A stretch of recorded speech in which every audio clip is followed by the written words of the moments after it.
headquarters of common sense. Talk Radio. Let's talk about Elon Musk. Yes. What's going on now? Well, this is actually, I think this is fantastic news.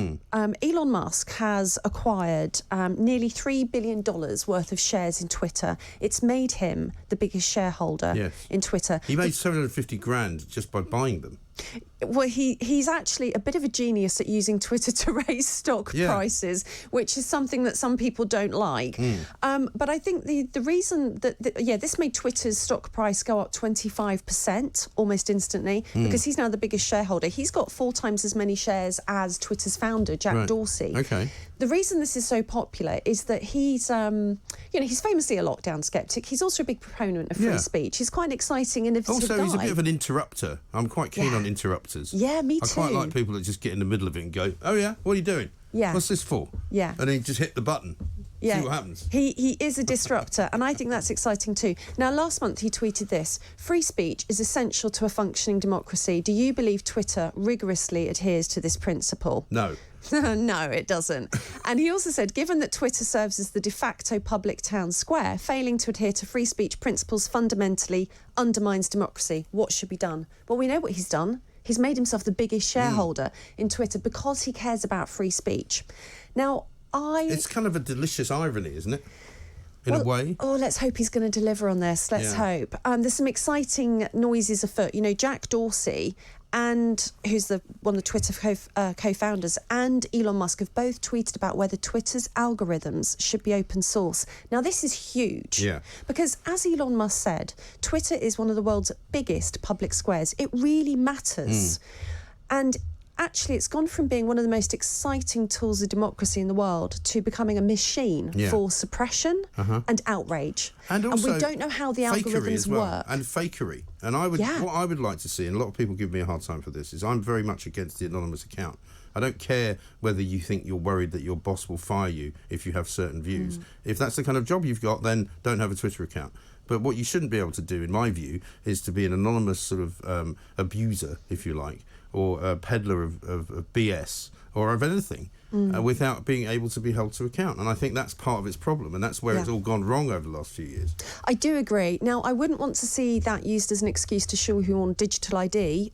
However... No, I'm not asking for that. All I want is for somebody to have a name, a photograph and a registered email address which they've checked. I don't want to know what it is. As long as Twitter have got it on record, I think that's fine. I don't think the photograph's the important thing, but I do think verified personal accounts are important. And that's not just because of online trolls. I think the most important aspect is the bot farms, the deliberate misinformation accounts. Don't get me wrong. I don't campaigns. mean a photo that I can see. I mean a registered, so that the people who have granted you the access to Twitter know who you are. Do you know what? I've had to send my passport to Facebook 3 times. Have you? Yes, I have, because I've been censored 3 times for my book covers, my previous book covers. Right. Ridiculous. So books that can be in schools and in libraries, Facebook doesn't like them. And to get back on, I had to send my passport. Why? What's that supposed to do? To make sure that you are who you say you are? To check I'm not some sort of porn magnate? I have no idea, Mike. I had no idea. But to get back on, that's what I had to do. Bizarre. Now, I think that making Twitter algorithms open source is a really good idea, but it's only half the problem. The other half the problem is government interference in big tech. So, here we are, Talk Radio Towers. Now, Rupert Murdoch, one of the most influential people in the media in the world. So editor and proprietor bias used to be one of the most important things in the media. And it's now this uneasy relationship we have between governments and big tech. Because, we can say whatever we like. The headlines of the newspapers can say whatever they like. But will they get shared or censored on social media? And that's what's happening now. And that's where it comes down to this uneasy power balance and that between is something governments which is being currently kind of still worked out and worked through, because we've heard Nadine Dorries and Ofcom want to take a grip of YouTube and some of the other big tech new companies, right? Effectively new companies, because they are they're not regulated except by their own regulation, and their own regulation, it seems to me, is very, very iffy. I would rather go the road of as little regulation as possible, but staying within the law, rather than the online safety bill, which wants to prevent big tech companies from even showing us content that is deemed to be harmful. Yes. Harmful's not the same as illegal, and who defines what harmful is? Well, they do, and that's the problem. Yeah. Because you can put certain things up, but you can't put certain other things up, and the two are wildly different.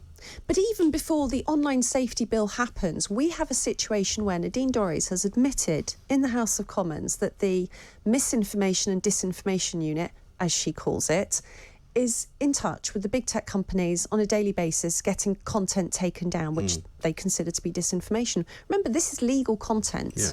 So we've got one problem, which is Twitter's algorithms either push content up or suppresses content, and then we've got governments having a kind of a sneaky hotline to the big tech companies, telling them what to amplify and what to take down. Right. So something, Twitter should be this free speech public square, and there's control and misinformation coming in from different quarters.